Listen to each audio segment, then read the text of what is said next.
जैसा कि आप लोग जानते हैं कि बिहार राज्य के सभी 4th सेमेस्टर और 2nd सेमेस्टर के पॉलिटेक्निक के स्टूडेंट को अगले सेमेस्टर में प्रमोट कर दिया गया है।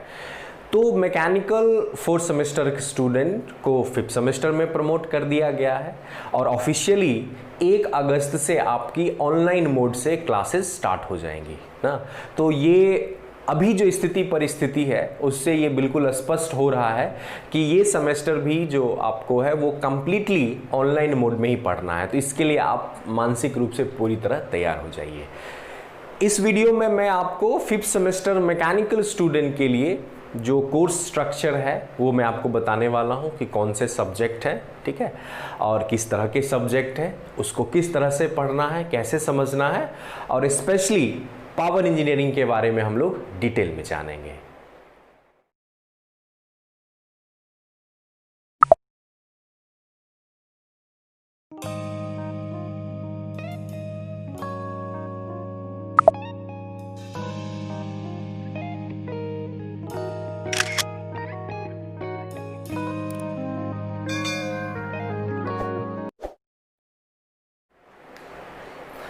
Hello everyone, I welcome you all on my YouTube channel. आज इस सेशन में हम लोग मैकेनिकल 5th सेमेस्टर स्टूडेंट के लिए डिटेल कोर्स स्ट्रक्चर की चर्चा करेंगे। तो सबसे पहले हम लोग जान लेते हैं कि इस सेमेस्टर में कौन कौन से सब्जेक्ट आपको पढ़ने हैं।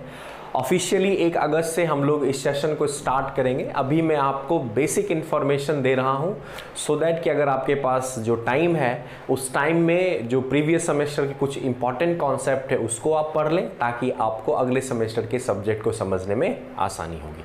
तो चलिए सबसे पहले हम लोग मैकेनिकल 5th सेमेस्टर के छात्रों के लिए जो SBT द्वारा निर्धारित सिलेबस है उसको एक बार हम लोग जान लेते हैं। तो इसमें इस सेमेस्टर में आपको 5 सब्जेक्ट को पढ़ना है, 5 डिफरेंट सब्जेक्ट को जानना है। तो मैकेनिकल इंजीनियरिंग 5th सेमेस्टर, तो जो इसमें सबसे इंपॉर्टेंट सब्जेक्ट है, सबसे पहला है आपके लिए पावर इंजीनियरिंग, ठीक है। दूसरा है एडवांस मैन्युफैक्चरिंग प्रोसेस, शॉर्ट में हम लोग MP भी बोलते हैं। थर्ड जो सब्जेक्ट है वो है MQC, metrology and quality control. Fourth subject है वो है आपके लिए EPC, Environment and Pollution Control, and 5th one is your Automobile Engineering।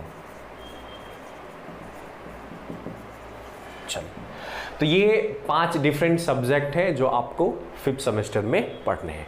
मैं थोड़ा सा हर एक सब्जेक्ट के बारे में ब्रीफ बता देता हूँ। पावर इंजीनियरिंग सब्जेक्ट है वो न्यूमेरिकल ओरिएंटेड सब्जेक्ट है और ये थर्मल इंजीनियरिंग का एक्सटेंशन है। तो इसे आप लोग जो है न्यूमेरिकल प्लस थ्योरेटिकल के कैटेगरी में रख सकते हैं। थ्योरी भी पढ़ना है और न्यूमेरिकल भी पढ़ना है। और मैकेनिकल इंजीनियरिंग में जो थर्मल इंजीनियरिंग सेगमेंट है उसके 3 सब्जेक्ट को मिला के पावर इंजीनियरिंग बना है। इस पे हम लोग डिटेल में चर्चा कुछ देर बाद करेंगे, ठीक है। एडवांस मैन्युफैक्चरिंग प्रोसेस जो है ये काफ़ी अपडेटेड सब्जेक्ट है जो कि अभी के दौर में इंडस्ट्री में बहुत सारे जो एडवांस प्रोसेस है उसको यूज़ किया जाता है। ये तो है थ्योरेटिकल सब्जेक्ट ही, इसमें कहीं कोई दो राय नहीं है ना, लेकिन बहुत ही अपडेटेड सब्जेक्ट। और इस सब्जेक्ट के बारे में आपको डिटेल बुक में भी कम मिलेगा। हाँ, जो लोग इंडस्ट्री में ज़्यादा काम कर चुके हैं, जिनको इंडस्ट्रियल एक्सपीरियंस है, वो ये सब्जेक्ट को काफ़ी अच्छे तरीके से बता सकते हैं। उनके पास इनकी नॉलेज होगी जो खास करके मैन्युफैक्चरिंग इंडस्ट्री में वर्क कर रहे हैं, ठीक है। चलिए, उसके बाद जो सब्जेक्ट है वो है MQC, very important subject for mechanical student. आप कहेंगे क्यों सर?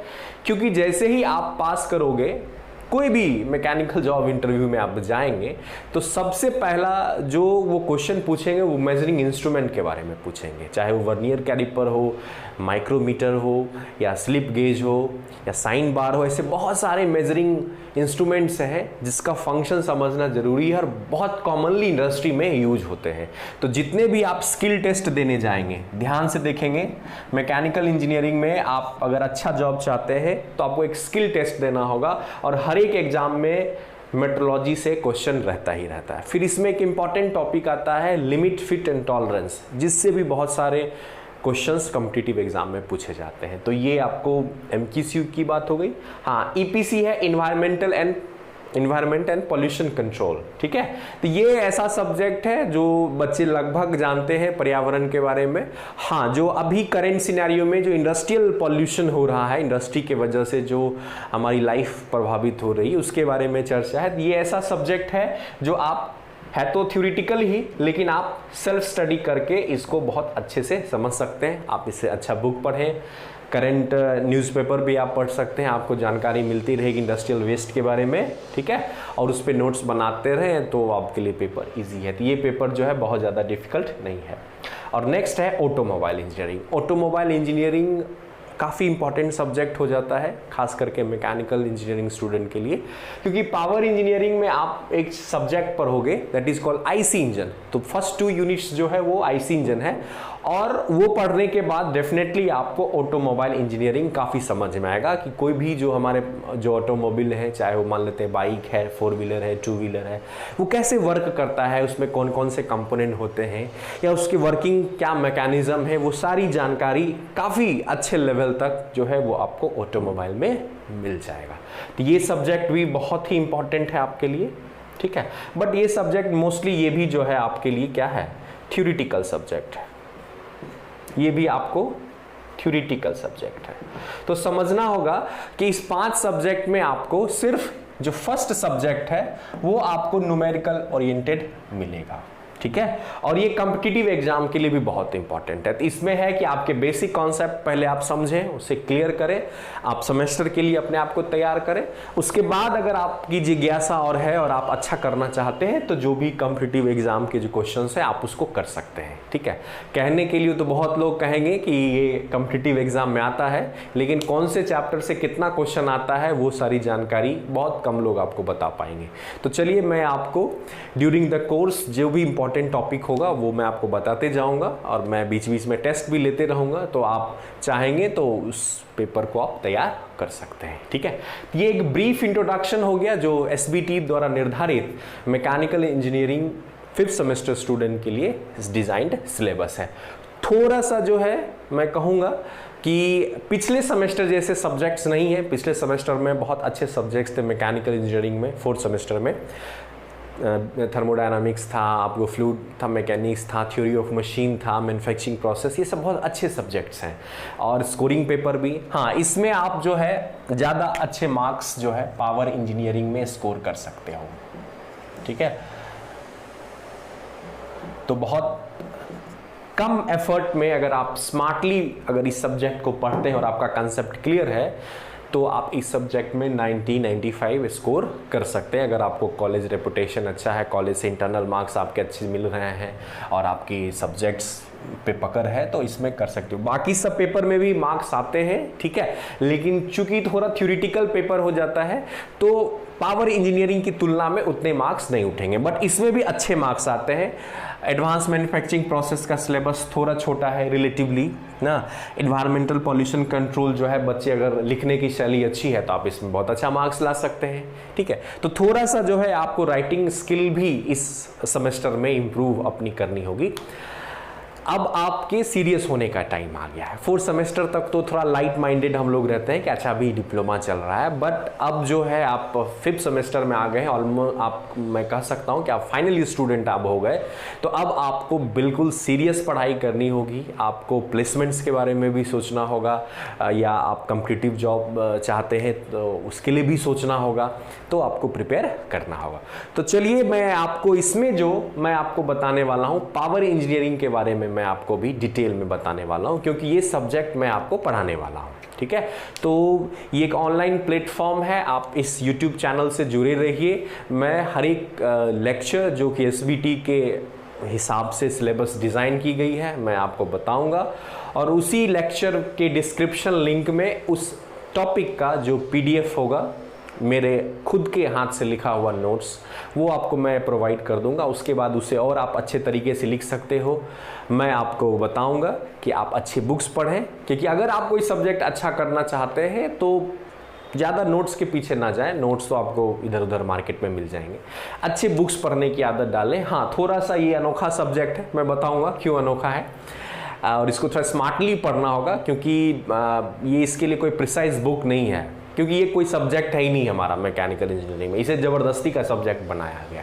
तो थोड़ी सी चैलेंजेस हैं, लेकिन अगर स्मार्टली मैं अप्रोच जो आपको बताने वाला हूँ स्ट्रैटेजी, अगर उसको आप समझ लेंगे तो कहीं आपको कोई दिक्कत नहीं होगी। ठीक है, तो चलिए हम लोग जानते हैं detail analysis of power engineering. 5th semester mechanical student के पावर इंजीनियरिंग सब्जेक्ट में 5 यूनिट हैं। ठीक है, ये 5 डिफरेंट यूनिट है। सबसे पहले ये आप समझ लीजिए कि पावर इंजीनियरिंग मैकेनिकल इंजीनियरिंग का ऐसा कोई सब्जेक्ट नहीं है। ठीक है, तो जब हम इंजीनियरिंग में पढ़ते हैं तो ये ऐसा इस नाम का कोई सब्जेक्ट नहीं है। तो ये जो सब्जेक्ट है वो सिर्फ डिप्लोमा कोर्स में इंट्रोड्यूस किया गया है। हाँ, इस सब्जेक्ट में मैकेनिकल इंजीनियरिंग के थर्मल इंजीनियरिंग सेक्शन के 3 सब्जेक्ट को मर्ज किया गया है। मैंने मॉड्यूल 1, मॉड्यूल 2 और मॉड्यूल 3, ये 3 जो मॉड्यूल बनाया है ये आपको 3 डिफरेंट सब्जेक्ट हैं। तो मैंने थर्मल इंजीनियरिंग को कैसे पढ़ना है इस पे एक प्रीवियस वीडियो भी बनाया है, तो उसका आई बटन पे मैंने लिंक दे दिया है जो आपके स्क्रीन पे दिखेगा। आप उसको क्लिक करके वो वीडियो सेपरेटली देख सकते हैं कैसे थर्मल इंजीनियरिंग पढ़ना है। अभी हम लोग पावर इंजीनियरिंग की बात करते हैं। तो पावर इंजीनियरिंग में ये जो 2 फर्स्ट 2 यूनिट है, IC engine testing and pollution control. पहले आप पावर साइकिल के बारे में जानोगे। चूंकि पावर इंजीनियरिंग नाम रखा गया है तो आप अगर सेकेंड लॉ पढ़े होंगे तो उसमें हीट इंजन के बारे में पढ़ते हैं। हीट इंजन को वर्क प्रोड्यूसिंग डिवाइस कहा जाता है। वर्क प्रोड्यूसिंग डिवाइस अगर उसको हम पर सेकेंड देखेंगे तो एक तरह से पावर प्रोड्यूसिंग डिवाइस हो गया। तो हीट इंजन है तो उसके बहुत सारे साइकिल हैं, जैसे auto cycle, diesel cycle, dual cycle, joule cycle. तो पहले आपको इस यूनिट में वो सारे पावर साइकिल पढ़ने हैं। उसके बाद आईसी इंजन का एक बेसिक डिस्क्रिप्शन आपको जानना है। ठीक है, IC engine means internal combustion engine. ये आपका इंजीनियरिंग का सब्जेक्ट है। मैकेनिकल इंजीनियरिंग में अगर आप पढ़ेंगे तो इस नाम से आपको एक पूरा सब्जेक्ट है। तो ये उसके बाद बहुत सारे उसमें टेस्टिंग है और उसका इन्वायरमेंटल इम्पैक्ट क्या है। तो ये दोनों जो सब्जेक्ट हैं वो आपको मैकेनिकल इंजीनियरिंग का जो सब्जेक्ट है that is called IC engine, उसका हिस्सा है। चूंकि IC engines are power producing device ना, they work on power cycle, that's why ये सब्जेक्ट भी आपका आ रहा है पावर इंजीनियरिंग। ठीक है, आई होप आप समझ सकते हैं। नाउ यूनिट 3 एंड यूनिट 4 में हम पढ़ेंगे ना एयर कंप्रेशर, गैस टरबाइन और जेट प्रोपल्शन के बारे में। तो जिस तरह से ये आईसी इंजन आपका मैकेनिकल इंजीनियरिंग में अप्लाइड थर्मोडायनामिक्स में आता है, उसी तरह उसी में एक और सब्जेक्ट आता है वो है पावर प्लांट इंजीनियरिंग। तो पावर प्लांट इंजीनियरिंग को अगर आप ढंग से समझेंगे तो उसमें 3 सेक्शन होते हैं। एक कोल बेस्ड पावर प्लांट जिसे थर्मल पावर प्लांट कहते हैं, तो ये 4th सेमेस्टर में आपको इंट्रोड्यूस किया गया है, बताया गया।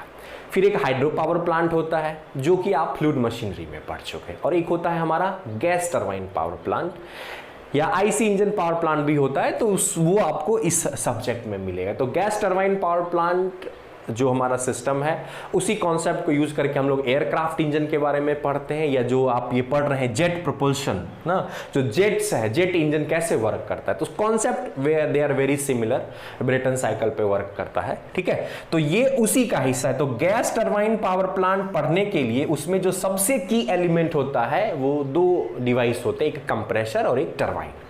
तो गैस टरबाइन के बारे में भी आपको जानना पड़ेगा और कंप्रेशर के बारे में डिटेल में जानना होगा, क्योंकि ये की एलिमेंट है। तो इसीलिए यूनिट 3 जो है वो एयर कंप्रेशर है। फिर उसके टाइप्स होंगे डेफिनेटली ना, 2 तरह के एयर कंप्रेशर्स होते हैं, रेसिप्रोकेटिंग एंड रोटरी। तो ये आपको यहाँ मिल जाएगा। तो ये जो 2 सब्जेक्ट है, अगर आप इसको मैं क्लब कर दूं तो ये मैकेनिकल इंजीनियरिंग के जो सब्जेक्ट्स होते हैं वो है पावर प्लांट इंजीनियरिंग, तो उसमें आ जाते हैं और जेट इंजन के बारे में आपको थोड़ा सा जानना पड़ेगा। ठीक है, ये तो अभी तक तो ये दोनों मॉड्यूल में जो भी आप पढ़ोगे that they are power producing, they work on power producing cycles ना, या they are power producing plants. Now अब जो यूनिट 5 है ये थोड़ा सा यहाँ पे सिलेबस को अगर आप समझे, ये एक अलग सब्जेक्ट है, ये भी अप्लाइड पार्टी है, that is refrigeration and air conditioning, जिसे शॉर्ट में RAC बोलते हैं। ये सब्जेक्ट आपको 6 सेमेस्टर में, दैट मीन्स फाइनल सेमेस्टर में एक सेपरेट ऑप्शनल सब्जेक्ट के रूप में आपको पढ़ाया जाता है। मैकेनिकल के स्टूडेंट लगभग RAC पढ़ते हैं क्योंकि न्यूमेरिकल पेपर होता है, स्कोर भी अच्छा हो जाता है और आगे भी इसका यूज बहुत ज्यादा है। हर एक जगह आपको जो है एयर कंडीशनिंग दिखेगा, हर एक जगह घर में रेफ्रिजरेटर रहता है, तो बीइंग ए मैकेनिकल इंजीनियर ये आपको जानना चाहिए। तो बहुत सारे बच्चे, चूंकि ये ऑप्शनल में है 6 सेमेस्टर में, इसलिए 5th सेमेस्टर में थोड़ा इंट्रोड्यूस कर दिया जाता है। बहुत सारे बच्चे अगर RAC 6 में नहीं पढ़ना चाहते तो उनको तो पता ही नहीं चलेगा, तो इसीलिए थोड़ा सा जो है इंट्रोडक्शन आपको जो है एक तरह से यूनिट 5 के तौर पे आपको मिल जाता है, और डिटेल आप इस सब्जेक्ट के बारे में पढ़ेंगे वो पढ़ेंगे 6 सेमेस्टर में। तो ये भी आपका एक अप्लाइड सब्जेक्ट हो गया, लेकिन ध्यान रखना है ये पावर प्रोड्यूसिंग टॉपिक नहीं है, they are not power producing cycles, ये हमारे पावर एब्जॉर्बिंग साइकिल्स हैं। RAC में जब भी रेफ्रिजरेशन या एयर कंडीशनिंग बात करेंगे, इसमें हमेशा पावर कंज्यूम करता है, और उस पावर को कंज्यूम कौन करता है? मोस्टली ये कंप्रेशर, इसीलिए कंप्रेशर पे बहुत ज्यादा जो है चर्चा किया गया है। ठीक है, अगर मार्क्स डिस्ट्रीब्यूशन भी देखें तो फर्स्ट 2 यूनिट्स में जो है आपको 32 मार्क्स हैं, जो कि आपके SBT ने डिस्ट्रीब्यूशन को निर्धारित किया है। नेक्स्ट 2 यूनिट जो है उसमें आपके लिए 24 मार्क्स है और इसमें 14 मार्क्स है। तो ये एक ब्रीफ डिस्क्रिप्शन हो गया आपके लिए पावर इंजीनियरिंग सब्जेक्ट का। ठीक है, अब आपको समझना है कि ये एक्चुअल में मैकेनिकल इंजीनियरिंग के 3 डिफरेंट सब्जेक्ट का कॉम्बिनेशन है।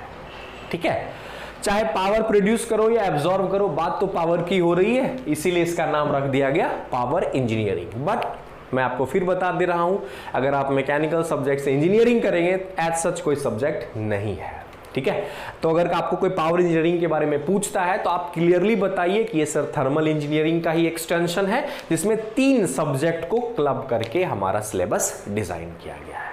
आई होप पावर इंजीनियरिंग के बारे में आपको जानकारी मिल गई है, अब आप समझ सकते हैं।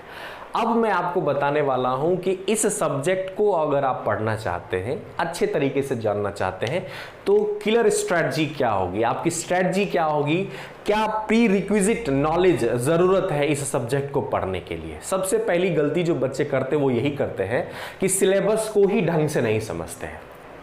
मैं भी स्टूडेंट रहा हूं, तो जो हमारे सर होते थे वो अच्छा खासा समय सिर्फ इस बात पे देते थे कि सिलेबस आपका क्या है, इस सिलेबस को पढ़ने के लिए आपको किन किन बातों का नॉलेज होना चाहिए।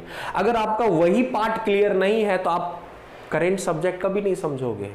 तो इसके लिए जो प्री रिक्विजिट नॉलेज है, जो प्री रिक्विजिट रिक्वायरमेंट है सब्जेक्ट नॉलेज का, वो अगर आपके पास नहीं है तो फिर ये सब्जेक्ट आपके सर के ऊपर से बाउंस कर जाएगा। इसी को बोलते हैं बेसिक्स को नहीं ध्यान में रख के हवा में उड़ना। हमारे पॉलिटेक्निक के बच्चे बहुत ऐसा करते हैं, बहुत लोग दिग्भ्रमित भी करते हैं, लेकिन मेरा यकीन मानिए फंडामेंटल्स को पकड़िए और मैं आपको प्री रिक्विजिट की कुछ लिस्ट बताने वाला हूं, तो उसे आप अगर तैयार कर लेते हैं तो उसके लिए जो है आपको कहीं कोई दिक्कत नहीं होगी। तो चलिए जानते हैं हम लोग इस सब्जेक्ट के लिए क्लियर स्ट्रेटजी क्या है and what are the prerequisites. Power engineering के लिए प्री रिक्विजिट्स क्या है उसको एक बार हम लोग देख लेते हैं। तो प्री रिक्विजिट्स है सबसे पहले conceptual understanding of first law, second law and there is one more topic that is called entropy.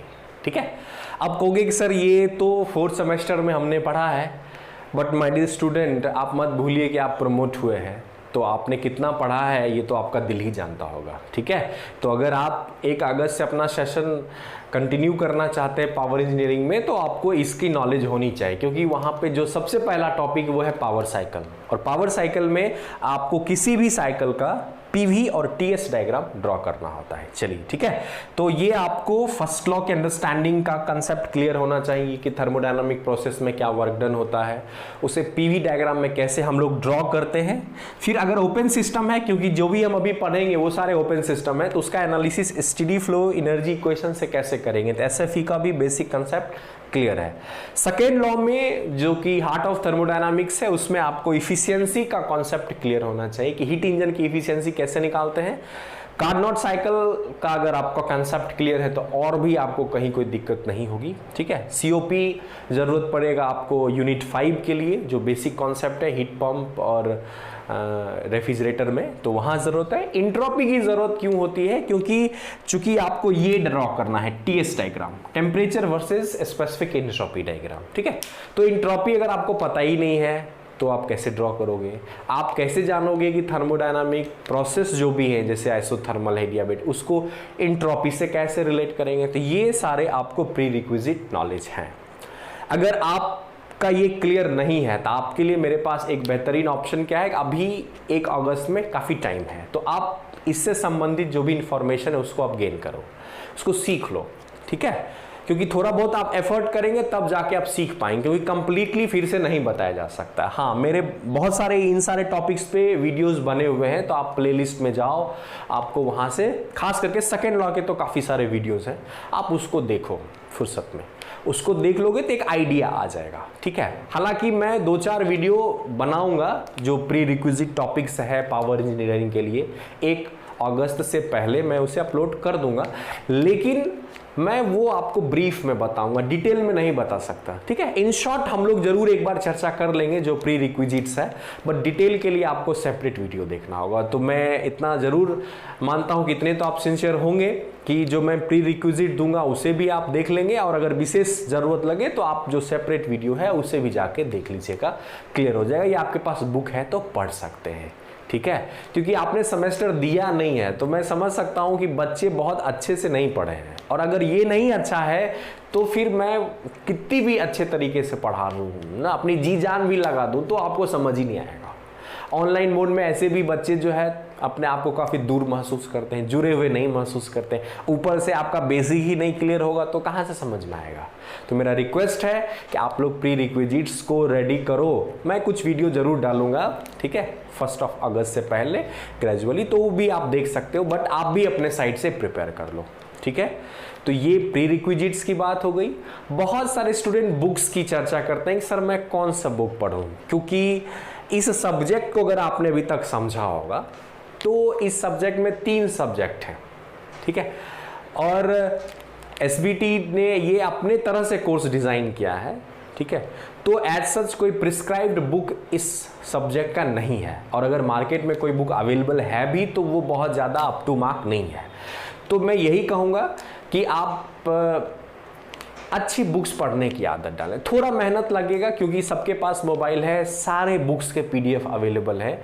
मैं कुछ बुक्स के नाम आपको सजेस्ट करता हूं जिसके लैंग्वेज भी सिंपल है, तो मैं उसके लिए अलग कैटेगरी का बुक दे रहा हूं, और जिसकी इंग्लिश थोड़ी अच्छी है, जिसे पढ़ने में अभी रुचि है, मैं उसके लिए भी अच्छे बुक सजेस्ट करता हूं। तो वहां से आप यूनिट निकाल लेना ना, जैसे फर्स्ट 2 यूनिट्स इस बुक से मिल जाएंगे, तो थोड़ा मेहनत करना होगा, और नहीं तो फिर जो है मार्केट में अवेलेबल है सस्ती वाली पढ़ो उससे, फिर उससे नॉलेज आपको नहीं मिलेगा। ठीक है, आपको लगेगा कि हम एसबीटी में खूब स्कोर कर लेंगे, क्योंकि एसबीटी में स्कोर करना है, बट आपको सब्जेक्ट नॉलेज भी होना चाहिए। तो डेफिनेटली आप अच्छे बुक्स पढ़ो, आपके पास टाइम है तो I will give the some suggestions. ठीक है, आपको अच्छा लगे तो आप इसे फॉलो कर सकते हैं। तो अगर आपकी लैंग्वेज कमजोर है, इंग्लिश लैंग्वेज आप सिंपल चाहते हो, तो आप ये 2 बुक है, आप इसे आसानी से प्रेफर करो। खुरमी एंड राजपूत की जो बुक होती है वो सिंपल लैंग्वेज में होती है, लगभग सारे टॉपिक्स कवर होते हैं, तो डिप्लोमा के बच्चों के लिए काफी सिंपल लगता है, तो आप कवर कर लो। उसमें लगभग सारे टॉपिक्स जो है अलग अलग करके होंगे, तो वो थर्मल इंजीनियरिंग का लेंगे तो आपको मिल जाएंगे। ठीक है, थोड़ा सा मैं ऊपर उठता हूं इस 2 बुक से। ये है जिनको इंग्लिश सिंपल चाहिए, जो थोड़ा सा इंग्लिश और बेहतर कर सकते हैं, पढ़ सकते हैं, तो मैं फर्स्ट 2 यूनिट्स के लिए जो आईसी इंजन की बुक थी ना, बहुत सारे स्टूडेंट लाइब्रेरी का भी फायदा उठाते हैं, या नहीं तो ऑनलाइन सबके पीडीएफ मिल जाएंगे।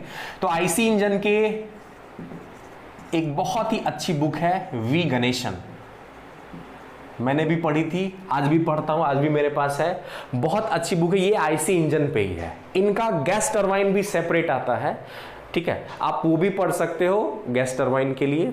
या इसके अलावे अगर आपकी इच्छा है तो आप एक और अच्छी बुक है, ठीक है, लोग आपको कहेंगे कि बहुत स्टैंडर्ड बुक है, बट आप इसे पढ़ सकते हैं, पीके नाग की है, टीएमएच पब्लिकेशंस की, ये भी बहुत अच्छी बुक है।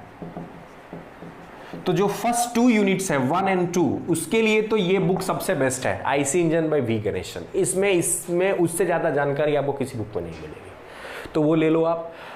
हाँ, पीके नाग भी अगर आपके पास पीडीएफ अवेलेबल है तो उसमें भी ये टॉपिक्स भी आ जाते हैं, ये टॉपिक्स भी आ जाते हैं, और आरएसी भी कवर कर लेते हैं ये लोग, ठीक है। तो ये लोग बहुत अच्छे तरीके से बुक लिखते हैं, काफी स्टैंडर्ड बुक है। इन 2 बुक को आप ले सकते हो। इसके अलावे मैं एक और बुक सजेस्ट करता हूं जो मुझे पर्सनली बहुत पसंद है, वो है यूनुस सिंजल एंड बोल्स की। ये फॉरेन राइटर की बुक है, आपकी इंग्लिश अच्छी है, आप पढ़ सकते हो, इसमें बहुत सारे कंसेप्चुअल अंडरस्टैंडिंग है। हाँ, किसी भी जो आपका एसबीटी का सिलेबस है उसमें कुछ टॉपिक्स इसमें नहीं मिलेंगे, लेकिन जो कंसेप्चुअल अंडरस्टैंडिंग है वो इसमें बहुत बेटर है, ठीक है। तो आईसी इंजन के लिए आप फर्स्ट 2 यूनिट्स ले लेते हैं अगर वी गणेशन, तो उसमें आपको आपके एसबीटी के जितने भी सिलेबस हैं सबके हिसाब से वो सही है। पावर प्लांट इंजीनियरिंग के लिए आप पीके नाग का प्रेफर करते हैं, जो बेसिक थर्मल इंजीनियरिंग की बुक है, उसी में इन्होंने वेपर पावर साइकिल और गैस पावर साइकिल के लिए सेपरेट बड़ा यूनिट बना रखा है, तो उसमें भी बहुत सारी क्लियर नॉलेज है। इन सभी बुक में थोड़ी सी इशू क्या है, बहुत सारे प्रिंटिंग एरर हैं जो मैंने ऊपर के बुक्स बताए, इन सभी बुक्स में आपको एरर बहुत ही कम मिलेगा। तो अगर आप अच्छा पढ़ना चाहते हो तो अच्छी बुक्स पढ़ो, सीधी बात है। हाँ, अगर अपने आप को ठगना चाहते हो तब तो कोई भी कुछ कर लो, कोई दिक्कत ही नहीं, कोई भी बुक पढ़ लो आप, तब तो फिर ये डिस्कशन का मतलब ही नहीं है, ठीक है। चलिए, तो ये 4-5 बुक्स मैंने आपको बता दिए हैं, और अगर मैं ये सारे बुक्स लगभग पढ़ चुका हूँ, बार बार पढ़ते रहता हूँ, चाहे सिंजल हो, पीके नाग हो, वी गणेशन हो, मैंने सब बुक्स पढ़ी है। और जो मैं लेक्चर देता हूँ उसमें कहीं ना कहीं हर एक बुक के अच्छे पार्ट्स का अंश होता है, तो आपको भी शायद मिल जाएगा। तो अगर आप नहीं इतना कर सकते हैं तो आप मेरे अगर वीडियो को भी अगर अच्छे से देखते हैं तो आपके लिए कहीं कोई दिक्कत वाली बात नहीं है, आप अच्छा कर सकते हैं। तो मेरा रिक्वेस्ट है, प्री रिक्विजिट्स को फोकस करिए, थोड़ा सा सीख लीजिए ना। पावर इंजीनियरिंग पढ़ने के लिए आपको एक भी पैसे खर्च करने की ज़रूरत नहीं है, फ्री में आपको मैं सारे यूट्यूब चैनल पे वीडियो आपको मिल जाएंगे, वीक में 3 से 4 वीडियो आपको मिलेंगे, ठीक है, precisely according to SBT syllabus. Handwritten notes वो आपको डिस्क्रिप्शन में ही मैं उसी दिन दे दूंगा, जिसे आप पढ़ सकते हो।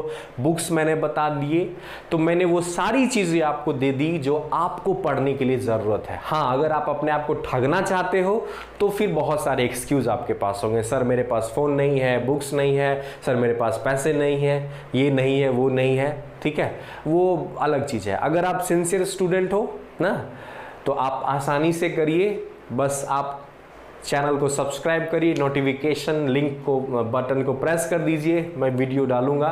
या आप फेसबुक पेज से भी जुड़ सकते हैं, जय दुर्गा मैकेनिकल मेरा पेज है, मैं वहाँ भी वीडियो डाल देता हूँ, लिंक डाल देता हूँ।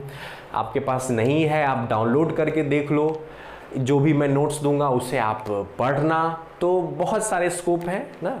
और मैं मानता हूं कि अगर आप दिल से चाहोगे तो इस सब्जेक्ट को पढ़ सकते हो, और आप अपने आप को इतना डेवलप कर सकते हो कि इस सब्जेक्ट में फिर आपको कोई हाथ नहीं लगाने वाला है, ठीक है। तो अपने दिमाग का यूज़ करिए, सोचिए आपके लिए क्या सही है। हाँ, जो भी इसके वीडियोस होंगे मैं 1 अगस्त के आसपास से डालना स्टार्ट करूंगा। अभी अगर मैं वीडियो बनाऊंगा भी तो आपके प्री रिक्विजिट्स टॉपिक्स पे या कुछ लिंक्स हैं तो आप वहाँ भी जाके देख सकते हो। अभी आपके कॉलेज में बहुत सारी चीज़ें चल रही होगी, उसको फॉलोअप कीजिए, और जो अगस्त से आपका सेशन स्टार्ट होगा तो मैं आपके लिए सारा वीडियो अपलोड फ्री में डाल दूंगा, ठीक है। आई होप आपको 5th सेमेस्टर मैकेनिकल स्टूडेंट के लिए सारे मैंने पहलू क्लियर कर दिए हैं। बस अब एक ही चीज़ बाकी है, वो है आपका इंटरेस्ट ना। मेरे गुरुजी हमेशा कहा करते थे, पढ़ने के लिए सिर्फ और सिर्फ एक ही चीज़ ज़रूरत होती है, वो होता है समर्पण, डेडिकेशन ना।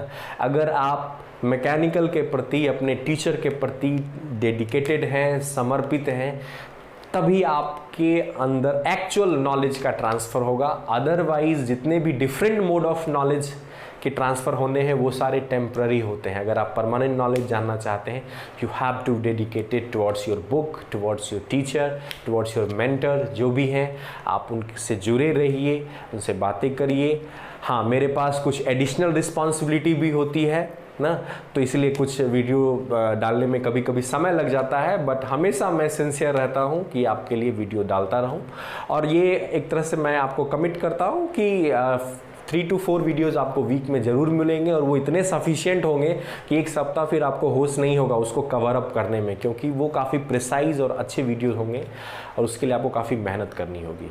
ठीक है, तो आई होप ये सेशन आपको अच्छा लगेगा। चलिए इसको सब्सक्राइब करिए, शेयर करिए, और बिहार राज्य के जितने भी पॉलिटेक्निक मैकेनिकल इंजीनियरिंग स्टूडेंट हैं सबको शेयर करिए, सबको बताइए, इस फ्री ऑनलाइन प्लेटफॉर्म पे जुड़ें और अपने नॉलेज को बढ़ाएं और तैयार रहें ऑनलाइन लर्निंग के लिए, क्योंकि और कोई सब्स्टिट्यूट इसका भी हमारे पास अगले 5-6 महीने तक तो बिल्कुल भी नहीं है। तो मेंटली प्रिपेयर रहें और अपने नॉलेज को बढ़ाएं। Thank you.